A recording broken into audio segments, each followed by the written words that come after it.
Yani rayına sine tabi bir yumuşkalı. Garmınşı duz. Bana bu ayı duz. Ayı kanıp. Tanıyım. Tanıysın mı? Sen hanımdan bir yakıt dikti gezimiz. Bir yaşlı güveliyiz ayı. Oğlum yine tanıyın. Ne dostlar. Ha, bu nasıl var ya? Şuna baya yala bıttıralar indi. Yarın yine cibermezsin mi kendiysin ya buna? Leylepa mızcırlaşır da şunda. Haydi bire yerin oynayalım, kara. Yıkılıp düşmezse. Otur.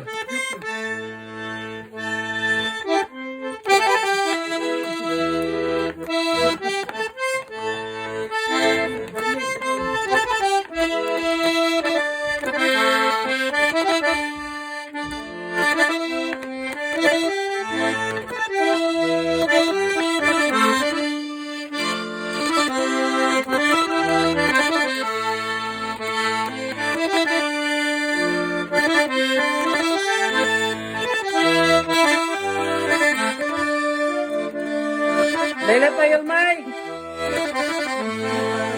Buna beni ravuş yani.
Oy rahmat seni ay rahmat.